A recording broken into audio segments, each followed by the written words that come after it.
حضرت عمر فاروق رضی اللہ تعالیٰ عنہ ملک شام گئے، یہ بھی ملک شام میں تھے۔ جناب عمر فاروق کے مزاج میں جلال تھا۔ آپ نے کچھ لوگوں کو دیکھا جنہوں نے زرق برق لباس پہن لیے، بڑے بڑے عالی شان بنگلے بنا لیے، بڑے بڑے گھروں میں رہنے لگے۔ تو حضرت عمر کو اتنا جلال آیا کہ زمین پر اتر کے سنگریزے اٹھا کے تو لوگوں کو مارتے تھے۔ فرماتے تھے اتنی جلدی حضور کی تعلیم بھول گئے اور تم نے اجمیوں کے طریقے اپنا لیے۔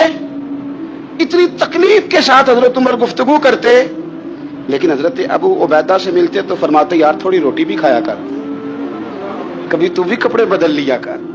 اتنا فقر، اتنی سادگی۔ اولین لوگوں میں سے جن کے لیے لوگ مسلمانوں کا امیر المومنین بنانے کی باتیں کر رہے ہیں، حضرت عمر ملنے گئے تو کسی چٹائی کے ٹکڑے کی تہ 2-3 لگا کے گھوڑے پہ اس کو رکھ لیا جاتا تھا سواری کرنے کے لیے تاکہ پسینہ نہ آئے۔ اسی کو اتار کے تو سرانہ بنا کے بیٹھے لیٹے ہوئے زمین پہ۔ حضرت عمر ملنے گئے تو حضرت عمر فاروق رضی اللہ تعالیٰ عنہ کو بھی اپنے ساتھ زمین پہ بٹھا لیا۔ تو حضرت عمر فرمانے لگے میں نے تو روٹی کھانی ہے تجھ سے، دوست ہے میرا، کھانا کھلا۔ تو کہنے لگے کھلاتے ہیں نا، کھلانا کیوں نہیں؟ یہ بھی لوگ تھے، اسی دھرتی پہ رہتے تھے۔ ان لوگوں کو کسی چیز نے اپنے قبضے میں نہیں لیا، نہ عورتوں کی باتیں انہیں بہلا سکیں، نہ بچوں کی خواہشات کے ہتھے چڑھے، نہ زمانے کی تیز دوڑ میں شامل ہوئے، نہ کسی کہانی کا حصہ بنے، نہ لوگوں کی یہ باتیں کہ دور بدل گیا، کوئی چیز ہے بھی نہیں ہوئی۔ اس لیے کہ انہوں نے فقیری مدینے والے محبوب سے سیکھی تھی۔ فقر میرے نبی کریم علیہ السلام سے سیکھا تھا۔ فقر تازہ تھا، ذہن وسیع تھا۔ حضرت سیدنا عمر نے کہا روٹی کھانی ہے تو تھیلے میں ہاتھ ڈالا، 2 خشک ٹکڑے روٹی کے نکالے اور فرمایا کھا لے۔ حضرت عمر نے پکڑ کے منہ میں رکھے، چبائے اور جناب عمر رو پڑے۔ فرمانے لگے ہر بندے کو دنیا نے اپنے قبضے میں کر لیا ہے، لیکن ابو عبیدہ تو آج بھی بچا ہوا ہے۔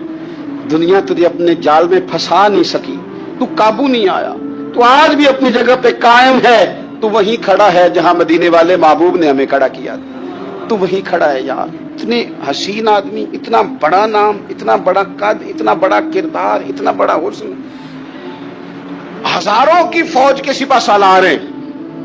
اگر میں کہہ دوں چیف آف آرمی سٹاف ہیں، میرا خیال ہے میری بات غلط نہ ہوگی۔ اتنی بڑی فوج کے سپہ سالار، اور اس فوج کے سپہ سالار جس میں کئی دفعہ سپاہی بن کے حضرت خالد بن ولید بھی لڑائی کر رہے ہیں، اتنی بڑی فوج کو کمان کرتے ہیں۔ لباس وہی سادہ، غذا وہی سادہ، انداز وہی۔ رومی بہت بڑی طاقت سمجھتے تھے اپنے آپ کو۔ جناب عمر کے زمانے میں ان کے خلاف لشکر کشی ہوئی۔ امیر کون ہے؟ حضرت ابو عبیدہ۔ ہاتھ میں تلوار پکڑی، گھوڑے پہ بیٹھے چلے گئے، محاصرہ کر لیا رومیوں کا، گھیر لیا۔ اب رومیوں نے کچھ تھوڑی سی مزاحمت کرنے کی کوشش کی، باہر آئے، لیکن کچھ بھی نہ ہو سکا، منہ کی کھا کے واپس اندر چلے گئے۔ کئی دنوں سے حضرت ابو عبیدہ کی فوج نے محاصرہ کیا ہوا ہے۔ جب تنگ آ گئے تو پیغام بھیجا کہ ہم صلح کرنا چاہتے ہیں، پر میں صلح تو مسلمانوں کا پسندیدہ کام ہے، آ جاؤ۔ انہوں نے کہا جی ہم جزیہ دے دیں گے، ہم کسی طریقے مسلمانوں کے اطاعت میں آ جائیں گے، آپ ہم سے بات کریں۔ فرمایا بھیجو۔ ان کا سپہ سالار آیا۔ انہوں نے روب ڈالنے کے لیے مسلمانوں پہ سپہ سالار کو بڑے قیمتی کپڑے پہنائے، زرق برق لباس، عالی شان پوشاکیں، 5-7 لوگ ساتھ۔ یہ لوگوں کا طریقہ ہوتا ہے۔ وہ پریشر ڈالنے کے لیے لوگ کرائے کا مکان بھی خرید لیتے ہیں، کرائے کی کار بھی حاصل کر لیتے ہیں، لوگوں کے برتن بھی استعمال کر لیتے ہیں، کسی کے گھر سے فرنیچر بھی منگوا لیتے ہیں۔ تو آپ نے وہ زرق برق لباس پہنے ہوئے ان لوگوں کو آتے دیکھا۔ اب وہ بڑے اپنے انداز میں تو روب ڈالنے کے لیے آئے تھے تو آ کے پوچھا مسلمانوں کے امیر کہاں ہیں لشکر کے؟ تو انہوں نے کہا ادھر ہی تھے، یہیں کہیں ہوں گے۔ بڑا حیران ہوا کہ ہم تو بڑے لاؤ لشکر کے ساتھ آئے۔ یاد رکھ لیں روب کپڑوں کا نہیں ہوتا، روب کردار کا ہوتا ہے۔ پھر پوچھا کہاں ہیں؟ نے کہا جناب وہ سامنے خیمے میں دیکھ لو۔ وہ خیمے میں گئے تو اتنی بڑی فوج کا سپہ سالار زمین پہ بیٹھے اور اپنے تیر سیدھے کر رہے ہیں۔ اب وہ بڑے زرق برق لباس میں کہنے لگا ابو عبیدہ بن جراح آپ ہیں؟ فرمایا میں ہی ہوں۔ کہا ملنا تھا؟ فرمایا آ جاؤ۔ کہنے لگا آپ تو زمین پہ بیٹھے ہیں۔ تو آپ فرمانے لگے ہمارے بزرگ زمین پہ ہی چلتے تھے، زمین پہ ہی بیٹھتے تھے، زمین پہ ہی کھاتے تھے، نیند آتی تھی تو زمین پہ ہی سو جاتے تھے۔ وہ حیرانگی سے کہنے لگا آپ اتنے بڑے سپہ سالار ہو کے اس طرح رہتے ہیں؟ فرمانے لگے میری ضروریات ساری پوری ہوتی ہیں، پھر بھی کبھی کوئی مشکل بن جائے تو میں تھوڑا سا قرضہ لے لیتا ہوں حضرت معاذ بن جبل سے، ان کو مشکل آ جائے تو مجھ سے لے لیتے ہیں، تو بالکل صحیح گزارا ہو رہا ہے کہ اس طرح کیوں بیٹھے ہیں، یہ کیا بات ہے؟ ہمارے ہاں لوگوں کا رونا دھونا نہیں، روز مکان کوئی نہیں تو رو پڑے، بچے کی شادی کرانی ہے تو رو پڑے، او ہو جی کیا بتائیں غریبی بڑی ہے تو رو پڑے، زمین پہ بیٹھے ہیں، زمین پہ بیٹھ کے خشک ٹکڑے کھا رہے ہیں، پر کہہ رہے ہیں بڑے مطمئن ہیں، یار کیا ہوا؟ کوئی ایسا مسئلہ نہیں، اگر کبھی مشکل آ جائے تو میرے دوست ہے حضرت معاذ بن جبل، تھوڑا قرضہ لے لیتا ہوں، ان کو ضرورت پڑے تو مجھ سے لے لیتے ہیں۔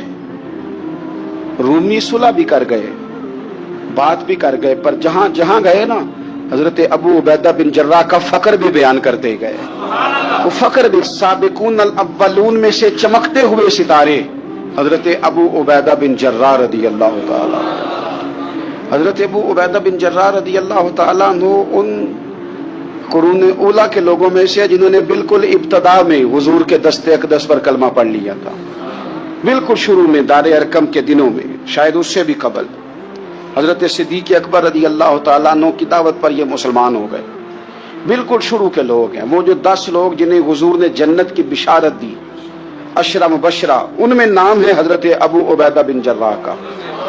صحیح بخاری میں حدیث ہے، نبی پاک صلی اللہ تعالی علیہ وسلم نے فرمایا ہر امت کا ایک امین ہوتا ہے، اور فرمایا میری امت کے امین حضرت ابو عبیدہ بن جراح ہیں رضی اللہ تعالیٰ عنہ۔ اہل نجران کے کچھ لوگ آئے، انہوں نے عرض کی حضور کوئی ایک شخص ہمارے ساتھ روانہ کریں،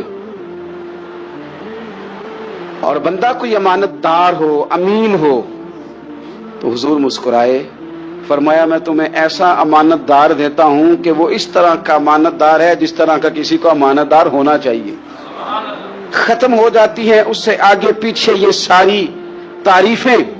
فرمایا اس طرح کے امانت دار کو تمہارے ساتھ بھیجتا ہوں، وہ کون ہے؟ فرمایا حضرت ابو عبیدہ بن جراح۔ اتنے فضائل جس شخص کے ہیں، آپ لوگوں کی کمزوری نہیں، یہ ہماری کمزوری ہے، ہم نے چاند ایک صحابہ کے تذکرے کیے، باقی بزرگ ترین شخصیات امت کے سامنے آنے سے وہ اس لیے رہ گئیں کہ ہماری ترجیحات کچھ اور چیزیں تھیں، ہمارے فکر کی جولانیوں میں کچھ اور چیزوں نے جوش زیادہ مارا۔ حضرت ابو عبیدہ بن جراح وہ خوبصورت آدمی ہے کہ ابن ماجہ میں ایک بڑا انوکھا فرمان موجود ہے، ابن ماجہ میں حضرت عائشہ صدیقہ رضی اللہ تعالیٰ عنہ سے کسی نے پوچھا کہ نبی پاک صلی اللہ تعالیٰ علیہ وسلم کو سب سے زیادہ محبوب کون ہے، حضور کو سب سے زیادہ پیار کس سے ہے؟ تو فرمایا سادی سی بات ہے، ابو بکر صدیق سے، عمر فاروق سے۔ اس شخص نے کہا نہیں میں ان کے بعد پوچھنا چاہ رہا تھا، تو فرمایا یہ بھی بڑی واضح بات ہے، ان کے بعد میں نے حضور کو جن سے سب سے زیادہ پیار کرتے دیکھا وہ حضرت ابو عبیدہ بن جراح ہیں، سب سے زیادہ میں نے محبت کرتے دیکھا۔ اور مسلم شریف میں یہ حدیث آپ کو ملے گی، حضرت عائشہ صدیقہ فرماتی ہیں اگر حضور خود اپنے فرمان سے خلیفہ بناتے تو اپنے بعد ابو بکر کو بناتے، ان کے بعد حضرت عمر کو بناتے، ان کے بعد بناتے تو ابو عبیدہ بن جراح کو بناتے۔ اتنا بڑا آدمی حضرت ابو عبیدہ بن جراح رضی اللہ تعالی، اتنی بڑی شخصیت۔ اور پتہ ہے آپ کو ان پر صحابہ کا اعتماد کس طرح کا ہے؟ جب حضور علیہ السلام کے وصال ظاہری کے بعد صحابہ بیٹھے نا، میٹنگ ہو رہی تھی خلیفہ بنانے کے لیے، امت کا اجماع ہو رہا تھا حضرت صدیق اکبر پر، تو ایک دوسرے سے نہ پوچھا جا رہا تھا کہ آپ کی نظر میں اگر بیعت کی جائے تو کس کی کی جائے، آپ کی نظر میں بیعت کی جائے تو کس کی کی جائے، آپ کی نظر میں اگر امیر مقرر کیا جائے تو کسے کیا جائے، آپ کی نظر میں خلیفہ کس کو ہونا چاہیے؟ تو امت کا اجماع جناب صدیق اکبر کی طرف تھا۔ حضرت صدیق اکبر سے پوچھا گیا آپ بتائیے اگر آپ بیعت کریں گے تو کس کی کریں گے؟ حضرت صدیق اکبر نے کہا 2 لوگوں کی، اگر حضرت عمر کو آگے لگاؤ گے تو پھر بھی میں بیعت کر لوں گا، اور اگر ابو عبیدہ بن جراح کو آگے لگاؤ گے تو میں پھر بھی بیعت کر لوں گا، میں ان دونوں کی بیعت کرنے کو تیار ہوں۔ یار اتنا بڑا آدمی، کتنی کو کتابیں لکھی جانی چاہیے تھی، کتنے کو دن منانے جانے چاہیے تھے، کتنے کو ان کے نام ہمیں خطبے کرنے چاہیے تھے، کتنے کو تذکار ان ہستیوں کے ہونے چاہیے۔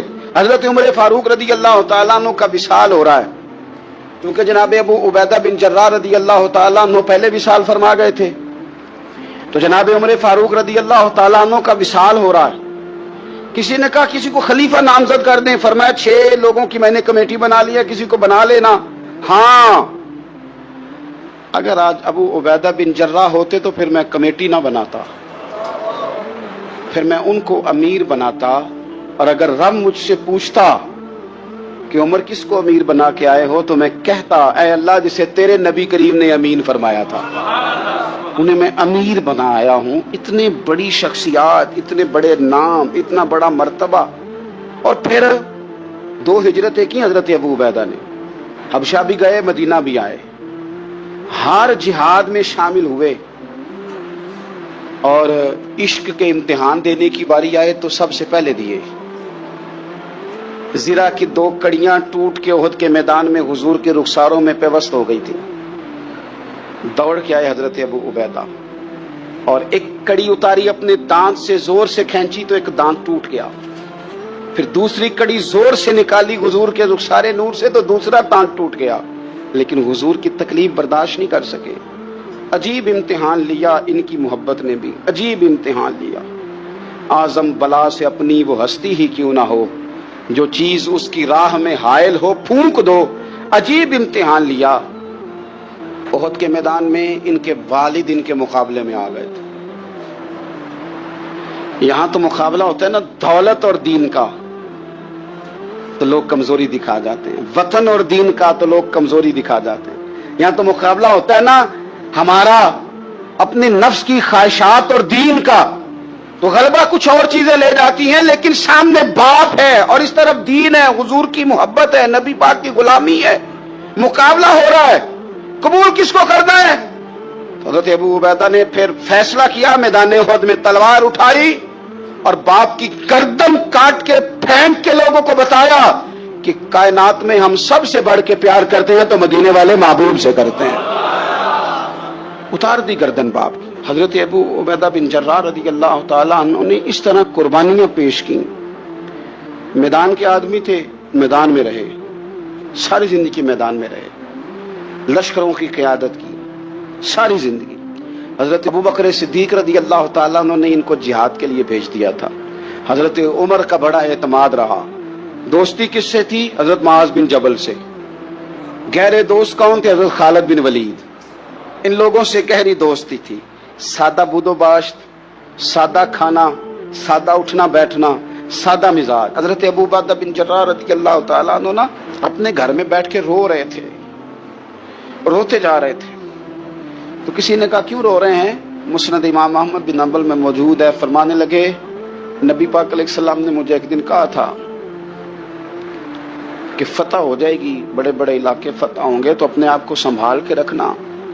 3 خادم تیرے لیے کافی ہیں، ایک جو گھر میں کام کاج کرے، ایک جو تیری خدمت کرے، ایک جو تیرے سفر میں جائے، اور 3 سواریاں تیرے لیے کافی ہیں۔ زیادہ لوگوں نے بڑے بڑے جانور رکھے ہوتے تھے نا، 3 سواریاں ابو عبیدہ تیرے لیے کافی ہیں، ایک تیرے سفر کے لیے، ایک مال و اسباب اٹھانے کے لیے، ایک تیرے غلام کے لیے، زیادہ مال نہ جمع کرنا۔ یہ بات کرتے ہوئے رو پڑے۔ فرمانے لگے ہم لوگ اس جگہ رہ نہیں سکے جہاں حضور نے کھڑا کیا تھا، میرا استبل گھوڑوں سے بھر گیا ہے اور میرے گھر میں غلام بھی زیادہ ہیں۔ حالانکہ صحابہ کہتے ہیں کہ کچھ ایسا نہیں تھا، لیکن چند چیزیں جو موجود تھی ان پر بھی روتے تھے، اور فرماتے تھے نبی پاک صلی اللہ علیہ وسلم نے فرمایا تھا قیامت کے دن میرے زیادہ قریب وہ شخص ہوگا کہ جس طرح میں چھوڑ کے جا رہا ہوں قیامت میں مجھے اسی طرح ملے۔ فرمانے لگے میں اس طرح نہیں رہ سکا، سوچتا ہوں نبی پاک کو کیا منہ دکھاؤں گا، کیا منہ دکھاؤں گا کریم کو۔ رو رہے ہیں، گھر میں بیٹھ کے رو رہے ہیں۔ ملک شام میں نا طاعون کا مرض پھیل گیا۔ حضرت ابو عبیدہ وہاں تھے۔ حضرت عمر نے خط لکھا، فرمایا جلدی آ جاؤ، آپ سے مشورہ کرنا ہے۔ آپ سمجھ گئے کہ عمر نا مجھے یہاں سے نکالنا چاہتے ہیں کہ مجھے مرض نہ لگ جائے۔ جواب لکھا، کہنے لگے مجھے پتا ہے جو مشورہ آپ نے کرنا ہے، میں مسلمانوں کو اکیلا چھوڑ کے نہیں آ سکتا، میں لشکر کا سپہ سالار ہوں، کیسے آ جاؤں، میں یہی رہوں گا۔ حضرت عمر نے خط لکھا کہ پھر آپ جابیہ کی جانب بھی چلے جائیں، تھوڑے سے وہاں موسم ٹھیک ہے، وہاں تشریف لے گئے۔ طاعون جب پوری طرح پھیل گیا تو منبر پہ کھڑے ہو کے حضرت ابو عبیدہ بن جراح نے خطبہ دیا۔